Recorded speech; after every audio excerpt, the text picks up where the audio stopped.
All right, David, so we're back. David Voorhees, CEO of True Captive. I know most people know who you are, but just in case this is the first time somebody's watching an episode here, tell me real briefly who you are and what you do.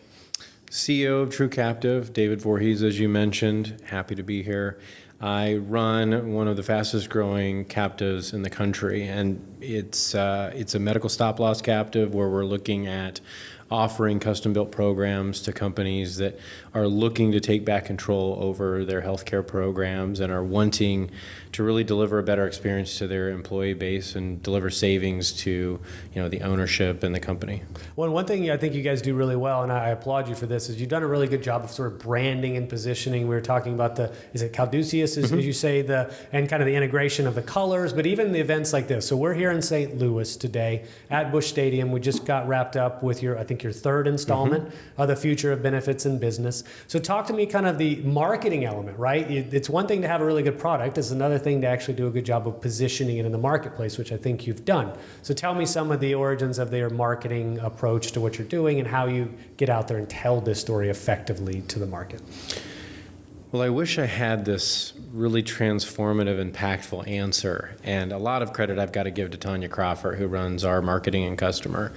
She has done a phenomenal job of helping us position our brand and refocus some of the things. But most of what our brand stands for, and most of the things we've tried to put forth have really just been authentic. They've come off very naturally in terms of our main focal point is helping the customer, the employee, the patient, the employer group, and making sure that we know the people that are all part of building a really strong healthcare program, which is your broker, your third-party administrator, your PBM. Maybe it's a repricer if you're reference-based pricing, or some sort of other partner who is a healthcare ecosystem, or whatever is involved. But we've done a really good job of making sure that we are supporting the primary customer, which is the employer group.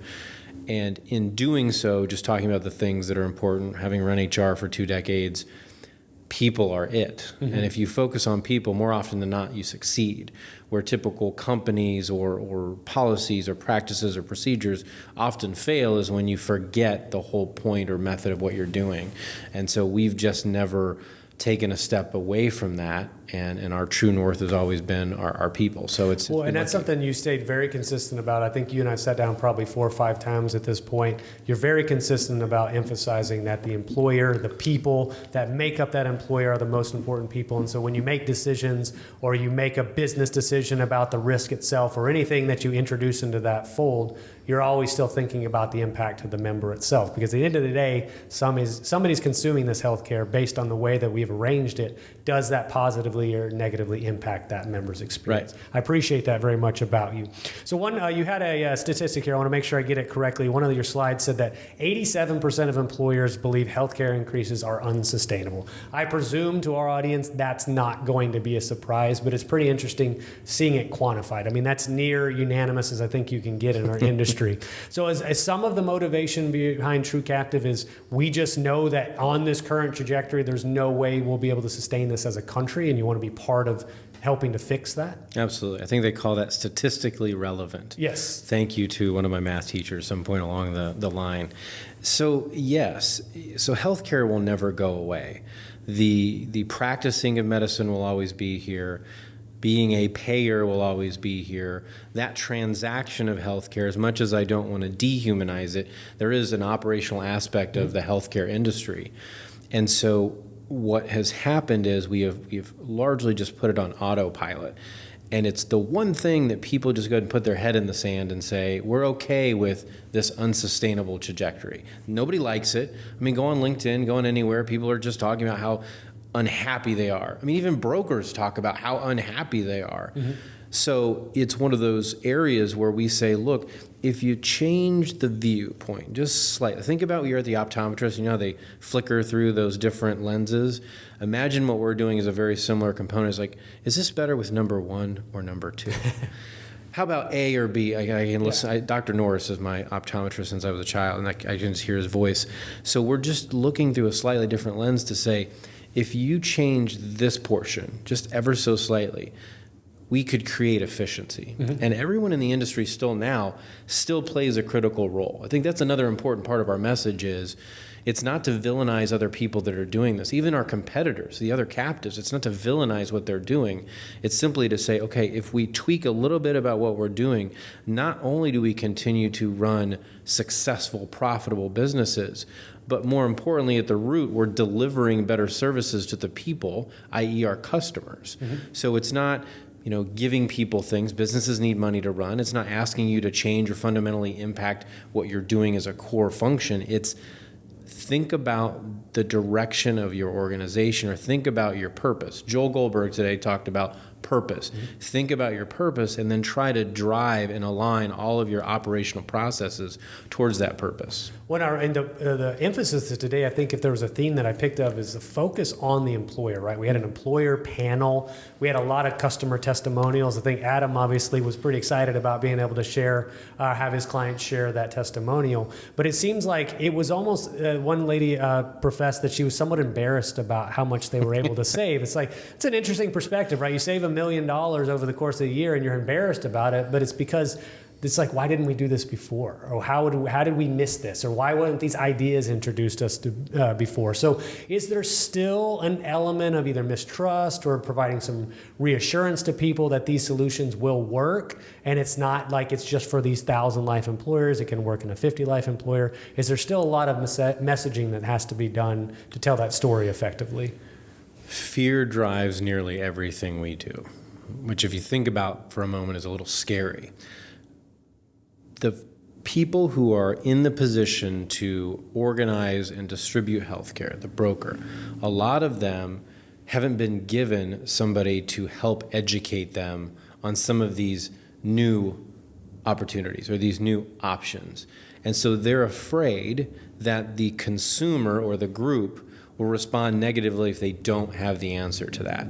Couldn't be further from the truth. As a former consumer, I would have respected that, but that fear, that projection of this is what's going to happen if I don't know, causes them sometimes so much angst that they don't focus on what might be different. And again, it doesn't matter if they're selling a fully insured plan. You can still get creative with a fully insured plan. You just need to think about that. So I believe it's fear. It's anybody trying something different, but I'd argue I don't believe healthcare is broken. I also don't believe healthcare is fixed. I believe healthcare is in flux, but it'll always be in flux. It's always dynamic. It's a matter of trying new solutions, thinking about what's practical, listening to the people that are delivering the care. The two people that we don't listen to most are the people that are most important, the provider and the patient. Those are the two people we should listen to most, and they largely never get a voice.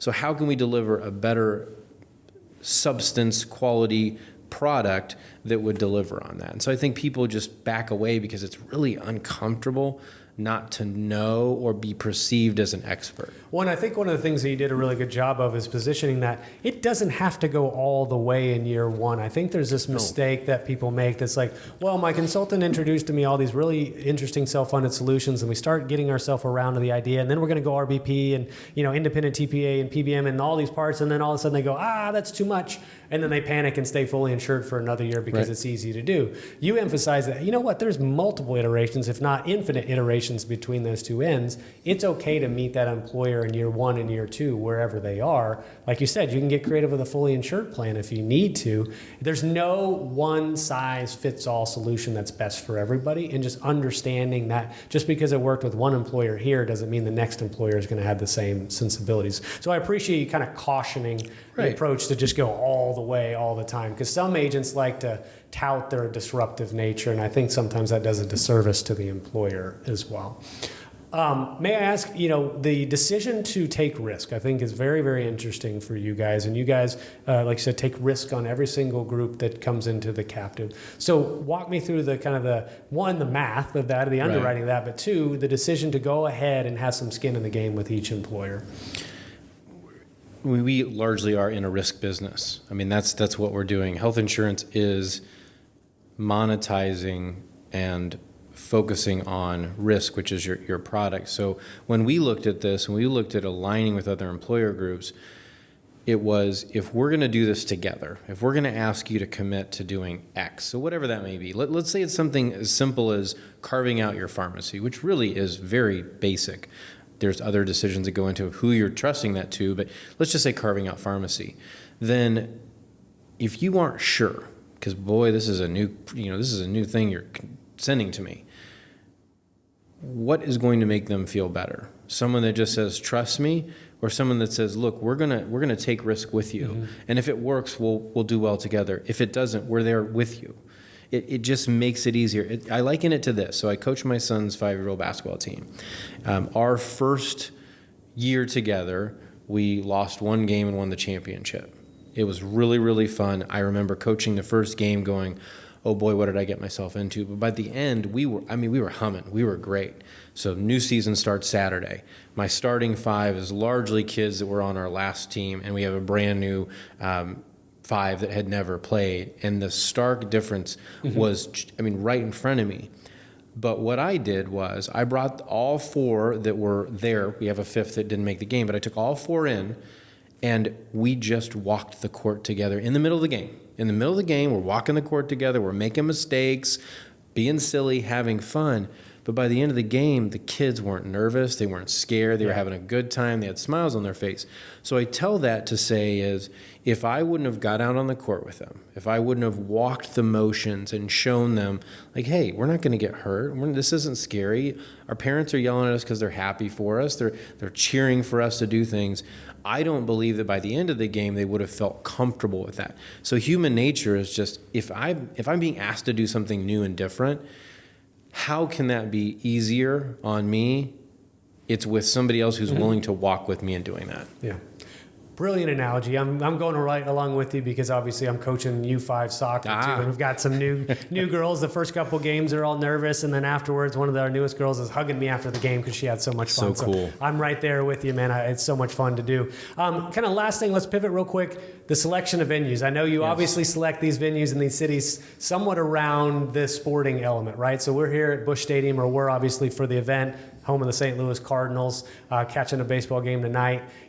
Is sports just a really big part of your life, or is it you're infusing it in your business with the Jordans? I mean, I like to know kind of the psychology behind some of the branding and then some of the choices too, because this is a brilliant venue.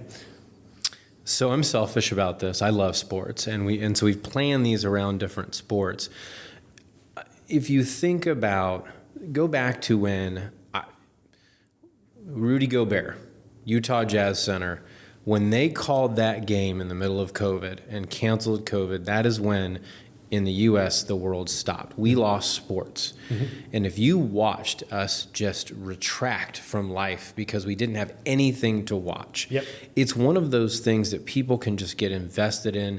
And whether you're a science nerd or a basketball nerd or a baseball nerd, or you just like going out and having a beer or just fresh air, it's just one of those things that usually people can keep a level head when we're watching opposing teams. Now, in everything that we do, there are people that take it to the nth.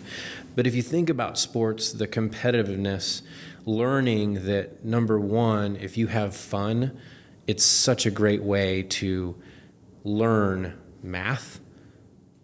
In basketball, and the same in soccer, so soccer is not my sport, but soccer and basketball have geometry focus. Like you can think about isosceles triangles and right-sided triangles. And so you can think about it from a scientific perspective, or you can think about it as Joel talked about Tech 9 today. And I hadn't heard that story, but him wanting to be a psychiatrist as a young person. So what better than being with strangers, learning how to be a teammate and having to feel embarrassed and excited and all sorts of emotions. So sports to me was a great outlet to really exercise, stay in shape, to learn how to be confident and comfortable in front of thousands of people, and to learn how to deal with. I'm glad that we lost one game last season. To learn how to lose teaches you so much. I could tell you at a young age, there were times where I didn't lose well, that I don't think I showed up in a way that I'm proud of. And I didn't lose it, but at the same time, I wouldn't want my kid to see me do that. But again, I had great coaches that said, hey, you're an influencer. People watch what you do. And so the fact that you dealt with it this way people are going to do that. And so I went home and I said, I can't do that. I can't show up for my team that way. So I just think there are so many things about sports, whether you play them, whether you watch them, whether you watch somebody playing them because they're your child and, you have to go. There's some people that go devote their lives to watching their kids go and couldn't care less about sports, but they do it because they care for their kids. I just think there are so many things that it gives us. And, you could say that about a lot of different things. Well, Joel had it on the slide. I think one of the baseball players said everything you need to know about life, you can be taught through baseball, right? Right. All the life lessons are infused with playing the sport. And I think it's true, right? I mean, soccer was my vehicle to learn many, many life lessons as well. But I appreciate, right, you're making it fun for people to come to an event. We didn't expect Tech 9 to be referenced today in the conversation, but Joel did. We've got baseball, the Air Jordan element that you introduced with True Captive, which I think is great. You're building a culture as well. But I just love that you're picking cool spots to actually have insurance conference. We need a refresh, if you will, of this idea of old and stale and boring. I don't think that's the case at all. There's some fresh new ideas. There's also a medium in which we're delivering them through this conference, which is a lot of fun. And to me, it's like a refreshing of being in the industry again. It feels exciting again. And it's been a while since I've felt like that. And I think you guys are doing a great job with it. Well, thank you. So where do we go next, man? Let's close this thing out. Are you going to the Arches as well, or are we just waiting and killing time till the baseball I don't game? know yet. I don't know where I'm going. I do know people are going to the Arch. I don't know if I'm going. We'll see. I drove by it. It's really tall. It's very tall. Like I believe it's an arch. It's like that. But it's always cool to hear the monuments, right? The landmarks and things like that. So next, the future of benefits in business. Where are we going next? What are we talking about next? I'd like to hear what you guys are doing. It's funny. So, again, many things that occur in life are happenstance. And if you spend enough time observing and watching and letting those things happen, great things can come of it. One of those things being the future of business benefits. We always envisioned it being on a national stage. We always envisioned it, we first said regional. When I say national, candidly, we're like, let's stay in the Midwest, we're comfortable. And then we said, you know what, we'll take it national. Where are we going to do it? And so we started at Kauffman Stadium. Well, the second time we did it in Oklahoma City, we were going to do it around the Thunder, but unfortunately that game was canceled, so we can go there. We always knew we'd come to St. Louis, and we thought, let's do it for the Cardinals. And then, hit. We could do an MLB tour. How cool would it be to be able to go from stadium to stadium and city to city and have these conversations with employers and vendors and brokers and solution providers?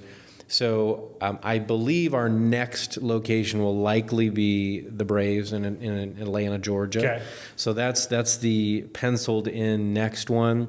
But I've had people today say, "Hey, do you want to come to my city? I'm sure we could do one at their stadium." So Seattle was one that was recommended to me today. Of course, I would love to go to the Yankees Stadium. We'll see. That we might save that for the last one, but Atlanta will probably be there. But I think what's on tap for us is the MLB tour. We're going to go stadium to stadium and have fun and really just bring together all the great people who are doing things in this industry right now that people can be proud of again and feel like they are delivering on a service that largely we've been coasting and doing things the way we've always done it. Sure. Well, David, it's always a pleasure to sit down with you, man. It's always a pleasure to attend these events, and I hopefully look forward to Atlanta being the next destination as well. But thank you for doing what you do. It's really cool, and I think, like you said, you really are helping to refresh this industry, so keep it up, man. Well, thank you, and thank you for joining us. I love Spencer on the road, so we'll get Spencer on, 30 more venues. 30 more, that's it? 30 more. By the end of the year, too, right? Oh, yeah. I think Tanya would quit. Yeah, they open up the checkbook pretty big. All right, David, I appreciate you. What'd you get you on the way, man? Great. Thanks, Spencer. Bye.